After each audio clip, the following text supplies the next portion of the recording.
എല്ലാ കൂട്ടുകാർക്കും പുതിയൊരു വീഡിയോയിലേക്ക് സ്വാഗതം. നമ്മളിന്ന് ഉണ്ടാക്കാൻ പോകുന്നത് ചക്കരച്ചോറാണ്. പണ്ട് കാലങ്ങളിലൊക്കെ നമ്മൾ വീട്ടിൽ എപ്പോഴും ഉണ്ടാക്കിയിരുന്ന ഒരു ചോറാണിത്. വളരെ ടേസ്റ്റിയാണത് കഴിക്കാനായിട്ട്. അപ്പം നമുക്ക് ഈ ചോറ് എങ്ങനെ ഉണ്ടാക്കുക നോക്കാം. അതിനായിട്ട് ഞാനിവിടെ ഒരു പാത്രത്തിൽ 2 കപ്പ് അരി അഥവാ 2 ഗ്ലാസ് അരിയാണ് എടുത്തിട്ടുള്ളത്. പച്ചരിയാണ് എടുത്തിട്ടുള്ളത്. പച്ചരി കൊണ്ടാണ് ചക്കരച്ചോറ് തയ്യാറാക്കി എടുക്കുന്നത്. അപ്പോൾ അരി നന്നായിട്ട് കഴുകിയെടുക്കുക. അരിയിൽ ആ പശയൊക്കെ പോയി കിട്ടോളം നന്നായിട്ട് കഴുകിയെടുക്കണം. ഇത് നമ്മളിത് കുക്കറിൽ വെച്ചാണ് തയ്യാറാക്കി എടുക്കുന്നത്. അപ്പോൾ അതിനായിട്ട് ഒരു കുക്കർ എടുക്കാം. ഈ കുക്കറിലേക്ക് കഴുകി വെച്ചിട്ടുള്ള അരി ഇട്ട് കൊടുക്കാം. ശേഷം ഇതിലേക്ക് ഞാൻ 2.5 ഗ്ലാസ് വെള്ളമാണ് ഒഴിച്ചെടുക്കുന്നത്. 2 ഗ്ലാസ് അരിയാണ് നമ്മൾ എടുത്തത്. അപ്പോൾ ഇതിലേക്ക് 2.5 ഗ്ലാസ് വെള്ളം ഒഴിച്ചെടുക്കാം. ശേഷം ഇതിലേക്ക് ആവശ്യത്തിനുള്ള ഉപ്പും കൂടി ചേർത്ത് കൊടുക്കാം. പിന്നെ ഒരു 1/2 ടീസ്പൂൺ നല്ല ജീരകം കൂടി ചേർത്ത് കൊടുക്കുന്നുണ്ട്. ഇനി ഇതിലേക്ക് നെയ്യാണ് ചേർത്ത് കൊടുക്കുന്നത്. അപ്പോൾ ഒരു 1/2 ടീസ്പൂണോളം നെയ്യ് മാത്രമാണ് ഇതിലേക്ക് ചേർത്ത് കൊടുത്തത്. ഇനി ഇതിലേക്ക് കുറച്ച് നാരങ്ങ നീര് ഒഴിച്ചു കൊടുക്കുന്നുണ്ട്. അപ്പോൾ ഒരു നാരങ്ങയുടെ പകുതിയാണ് ഞാൻ എടുത്തിട്ടുള്ളത്. ഈ നാരങ്ങ നീര് ഒഴിച്ചു കൊടുക്കുന്നത് നമ്മുടെ ഈ പച്ചരി ആകുമ്പോൾ അധികം ഒരു ഒട്ടലൊക്കെ ഉണ്ടാകും. അപ്പോൾ ആ ഒട്ടലൊക്കെ ഒന്ന് ഒഴിവായി കിട്ടാൻ വേണ്ടിയിട്ടാണ് നാരങ്ങ നീര് ഒഴിച്ചു കൊടുക്കുന്നത്. ശേഷം കുക്കർ അടച്ചെടുത്തിട്ട് വേവിച്ചെടുക്കാം. അപ്പം ഞാൻ ഒറ്റ വിസിലിനാണ് ഇത് വേവിച്ചെടുത്തിട്ടുള്ളത്. അപ്പോൾ ഹൈ ഫ്ലെയിമിൽ ഇട്ടിട്ട് തന്നെ ഒരു വിസിൽ വരെ നമുക്ക് വെയിറ്റ് ചെയ്യാം. ഒരു വിസിൽ വന്ന് രണ്ടാമത്തെ വിസിൽ വരാൻ നിൽക്കുമ്പോൾ നമുക്ക് ഫ്ലെയിം ഓഫ് ചെയ്യാം.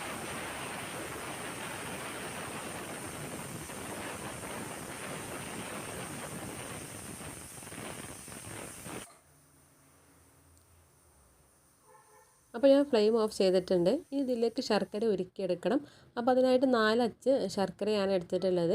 ഏകദേശം ഒരു 250 ഗ്രാമോളം ശർക്കര എടുത്തിട്ടുണ്ട്. ഈ ശർക്കര ഇതേപോലെ ചെറുതാക്കി എടുത്തിട്ട് നമുക്കൊന്ന് ഉരുക്കിയെടുക്കാം. അപ്പോൾ ഞാൻ ഇതിലേക്ക് 1 ഗ്ലാസ് വെള്ളമാണ് ഒഴിച്ചെടുക്കുന്നത്. അഥവാ 1 കപ്പ് വെള്ളം ഒഴിച്ചെടുത്തിട്ട് ഉരുക്കിയെടുക്കാം.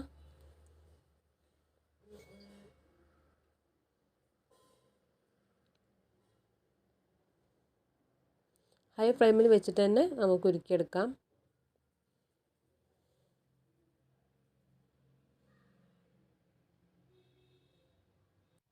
അപ്പോൾ ശർക്കരയൊക്കെ നന്നായിട്ട് ഉരുകി വന്നിട്ടുണ്ട്.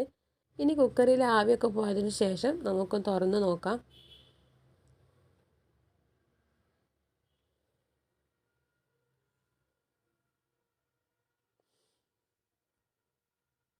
അപ്പോൾ അരിയൊക്കെ നന്നായിട്ട് വെന്ത് വെള്ളമൊക്കെ വറ്റി നല്ല സൂപ്പറായിട്ട് കിട്ടിയിട്ടുണ്ട്.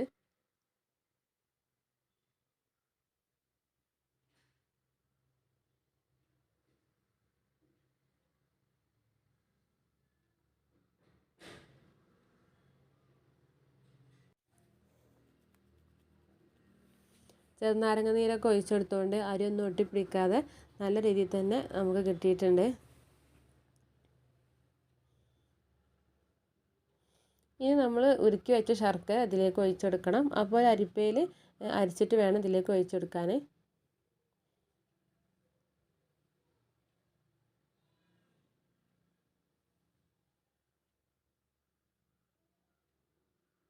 അപ്പോൾ ശർക്കര മുഴുവനായിട്ട് ഇതിലേക്ക് ഒഴിച്ചെടുത്തിട്ടുണ്ട്. ഇത് നന്നായിട്ട് മിക്സ് ചെയ്യാം.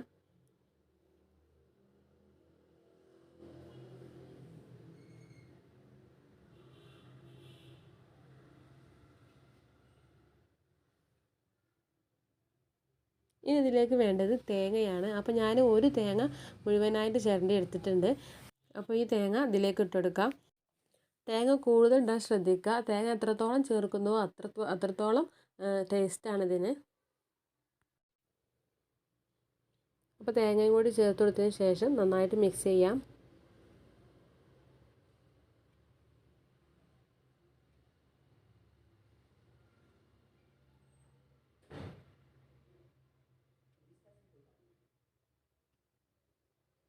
ഇനി ഇതിലേക്ക് കുറച്ച് അണ്ടിയും മുന്തിരിയും നെയ്യിൽ തൂമ്പിച്ചിട്ട് ഒഴിച്ചെടുക്കാം.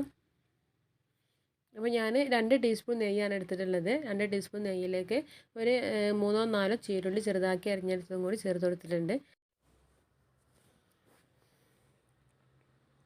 അത് ചെറുതായിട്ട് കളർ മാറി വരുമ്പോൾ നമുക്ക് കുറച്ച് അണ്ടിയും കുറച്ച് മുന്തിരിയും കൂടി ചേർത്ത് കൊടുക്കാം. ഹൈ ഫ്ലെയിമിൽ ഇട്ടിട്ട് തന്നെ ഒന്ന് വറുത്തെടുക്കുക. പെട്ടെന്നൊന്ന് റോസ്റ്റായി കിട്ടും.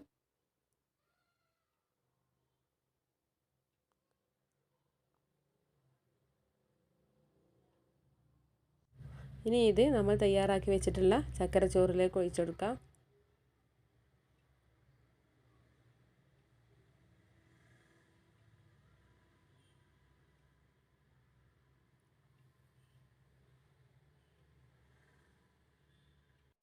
ശേഷം കുക്കർ ഒന്ന് അടച്ച് വെച്ചിട്ട് ലോ ഫ്ലെയിമിലിട്ടിട്ട് ഒരു 3 മിനിറ്റ് നേരം കൂടി സെറ്റാക്കി എടുക്കാം.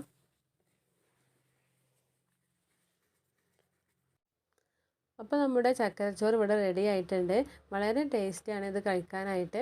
അപ്പോൾ നിങ്ങളെല്ലാവരും ട്രൈ ചെയ്ത് നോക്കുക. പണ്ട് കാലങ്ങളിലൊക്കെ നമ്മളെ വീട്ടിൽ എപ്പോഴും ഉണ്ടാക്കിയിരുന്ന ചോറാണ്. വീഡിയോ ഇഷ്ടപ്പെട്ടാൽ ലൈക്ക് ചെയ്യുക, ഷെയർ ചെയ്യുക, സബ്സ്ക്രൈബ് ചെയ്യുക.